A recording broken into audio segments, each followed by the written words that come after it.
Halo guys, balik lagi bareng aku Arisa. Apa kabar semua hari ini? Semoga selalu sehat ya. Yang terpenting jaga selalu kesehatan ya teman-teman ya. Nah, video kali ini terkait dengan Anies Baswedan ini teman-teman. Ya, ada apa dengan Anies Baswedan? Coba kita simak videonya. Ngototnya pres, tapi punya banyak hutang. Anies Baswedan menjadi calon presiden yang memiliki banyak hutang. Berikut rincian hutang dan harta kekayaan Anies Baswedan versi LHKPN. Anies Baswedan capres yang memiliki banyak hutang. Ini waktu beliau mencalonkan diri sebagai presiden itu ya. 18.741.282.748 rupiah. Dan tercatat, hutang yang dimiliki oleh Anies Baswedan mencapai 7.553.851.659 rupiah. Sehingga, jika kekayaan Anies dikurangi hutang hanya tersisa 11 miliar 100 11 miliar itu masih banyak sih kalau bagi aku. Masih banyak banget itu. Dari rangkuman data LHKPN ini, kemungkinan hutang Anies Baswedan akan melonjak untuk digunakan sebagai dana kampanye. Sehingga jika berhasil menang akan berpotensi mengkorupsi anggaran negara untuk mengembalikan dana kampanye dan membayar. Agak ngeri ya teman-teman ya, kalau kayak gitu. Saya akan mengeluarkan LHKPN Anda, Mas Anies. Karena untuk pejabat publik, kekayaan itu bukan sesuatu yang harus ditutup-tutupi. Miskin, Mas. Kekayaan Anda 11,19 miliar. Dari 11 miliar itu mayoritas bentuknya hutang. Surah Anies, adindanya, berutang gampang, tapi yang susah membayar utang. Berutang gampang, tapi yang susah membayar utang. Anies gagal sebagai gubernur Indonesia. Kan katanya gubernur DKI itu gubernur Indonesia kan? Karena ya exposure sebagai gubernur Jakarta itu bersifat nasional kan begitu kan. Gagal dia. Perbandingan utang Capres 2024, Ganjar 0 rupiah, Prabowo dan Anies miliaran. Saya akan... Benar, hutangnya berapa? Hutangnya berapa, Mas? Berapa Itu. mungkin Mas Anies itu? Ya, tapi nggak ada pinjol kan, Mas? Nggak ada pinjol kan mas. Habis uang Walah. itu sulit dikuantifikasi. Kami itu keliling Indonesia, di semua tempat dibiayai oleh masyarakat setempat. Ya, saya ini pergi kemana-mana itu kita membiayai perjalanan kita ke Jakarta, ke wilayah. Tapi sampai di sana kita nggak keluar biaya. Nggak keluar biaya. Panggungnya, acara semuanya dikerjakan sebagai swadaya. Itu sebabnya semua yang terlibat di dalam kampanye kemarin tuh hari ini tuh kepalanya tegak. Nggak keluar Karena biaya gerakan, teman-teman. di mana semua orang chip in. Kalau misalnya dari pribadi, biasanya kan orang-orang ada yang bilang, oh kalau misalnya mau maju sebagai Dibiayain capres, sama harus punya masyarakat duit sekian, begitu. Nah, Kata Pak kalau itu Anies. dikerjakan tidak sebagai gerakan. Kalau itu dikerjakan sebagai saya mau maju, saya kumpulin uang, saya bayar Anda, saya bayar Anda, saya bayar Anda. Nah, itu kemudian terjadi begitu. Beberapa hari yang lalu saya melihat video TikTok yang mengatakan di situ Benarkah Anies Anies banyak Baswedan hutang? ini punya banyak hutang kepada Sandiaga Uno, punya banyak hutang kepada Yusuf Kala. Teman-teman, perlu saya katakan bahwa Anies Baswedan itu memang bukan orang kaya dari segi material. Dia hanya memiliki ide, gagasan, kecerdasan. Dia memiliki karya-karya, ide dan gagasan itu diimplementasikan dalam bentuk karya-karya yang sama-sama kita lihat di DKI Jakarta. Satu periode, Anies Baswedan duduk menjadi gubernur DKI, orang nomor 1 di Jakarta. Apapun bisa dia lakukan, termasuk mengumpulkan pundi-pundi rupiah. Tapi bukan itu tujuannya. Apa? Sehingga sampai saat sekarang ini rumahnya saja masih ngutang, masih nyicil. Orang nomor 1 di DKI rumahnya masih nyicil, masih ngutang.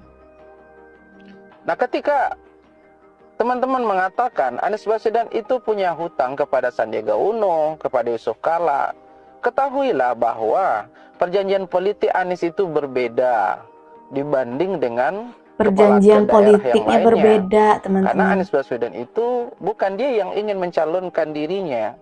Ketika di DKI Jakarta, itu Sandiaga Uno yang mencalonkannya. Dan itu diminta pertimbangan kepada ibunya. Itu sudah diakui oleh Sandiaga Uno. Dan ketika jadi capres juga, Anies Baswedan itu yang meminta adalah Surya Paloh. Itu tidak langsung dijawab. Dia kemudian meminta nasihat ibunya. Ketika ibunya sudah setuju, maka dia melakukan perjanjian politik. Bentar. Dia meminta nasihat ibunya ya. Ibunya ya, teman-teman ya, bukan istrinya ya. Apa perjanjian politiknya itu?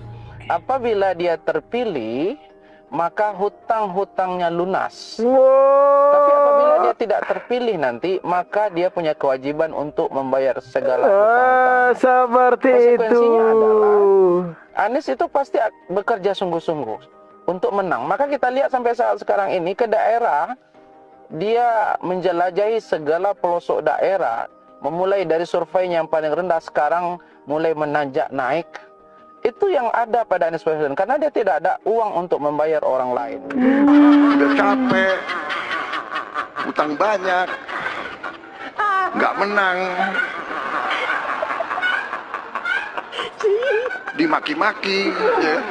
Egy Sujana pendukung Amin sudah mulai kesal. Sebut Anies Baswedan mau jadi presiden tapi tidak mau berkorban, malah ngorbanin rakyat. Kalau dikasih jalan itu, tinggal Anies dengan Caimin berani nggak? Jangan kau mau enak aja, kamu jadi presiden kan ente, ya, wakil presiden ente. Kok kita suruh berkorban? Kok kita pasti mendukung, tapi nanti di depan dong. Nabi Muhammad tuh yang di depan, bukan dari belakang meja. Pernyataan Egy Sujana pendukung garis keras 01 diduga singgung Anies yang mau enak sendiri.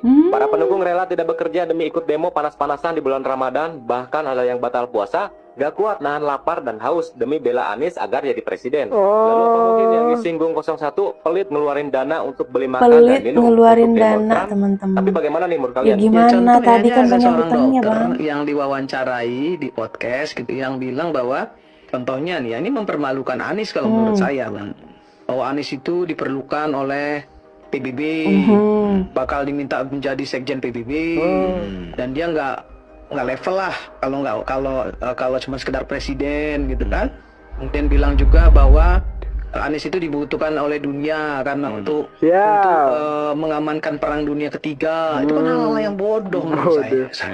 Sangat bodoh. Tapi kok bisa gitu ya seorang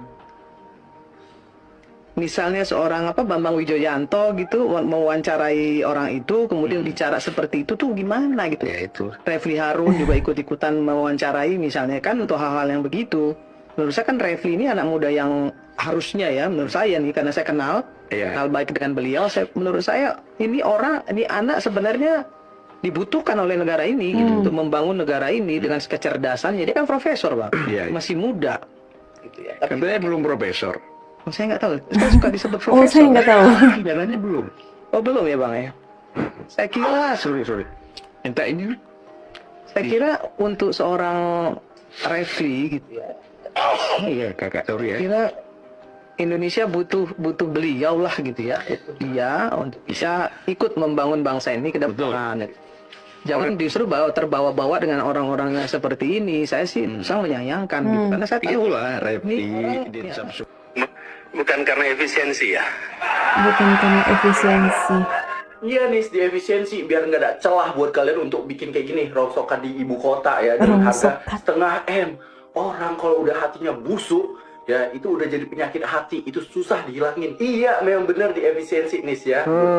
Imam Mahdi palsu biar apa? Biar penyok kayu RP 13 miliar. Seharga 13 M seperti di ini. Beres ya, lihat Imam Mahdi palsu isinya di bulan Ramadan loh. Di dalam masjid sanggup memprovokasi umat. Belum lagi apa katanya, nanti kalau ada pemilu pilih yang benar. Udah paling benar gak milih lu Anies Baswedan. Indonesia udah benar tidak memilih seorang bapak politik identitas. Nyatanya apa? Udah berapa banyak kasus mega korupsi yang sudah terbongkar Anies. Ntar gue ngomong kayak gini dikatain Ternak Mulyono, kata orang yang udah nyoblos 2 kali. Gue juga gak dukung koruptor, tapi Imam Mahdi palsu mendukung koruptor. Gimana? Coba buktiin kalau gue dibayar untuk bikin video ini. Jangan bacot doang lu kayak Anies Baswedan. Kalau si Anies Baswedan jadi presiden, bahayanya lebih daripada zaman PKI. Kok bisa? Saya jamin, saya sumpah demi Allah. Lihat saja. Ini saya sampai sumpah loh. Karena saya ini netizen ini malah bersyukur ya Anies Baswedan tidak menjadi presiden. Siapa? Bagaimana kalau jadi presiden bahaya. Dan dengan politik-politiknya yang kotor, yang licik itu ini. Aduh. Masa Kita sudah menyimak videonya ya teman-teman ya, dimana di awal video tadi Mbak Najwa ya itu menghitung hutang-hutang dan terkalkulasi lah di situ ya, hutangnya berapa, terus asetnya berapa, kok dikurangi sisa berapa begitu. Tadi yang Anies Baswedan 11 miliar gitu ya, ibarat bersihnya begitu. 11 miliar itu masih banyak loh. Tapi katanya belum ini ya, belum dikalkulasikan dengan kampanyenya ya. Tapi kata Pak Anies kan untuk biaya kampanyenya paling mereka membiayai perjalanannya, terus pas di tempat itu kayak penginapan dan lain sebagainya itu ditanggung oleh masyarakat begitu.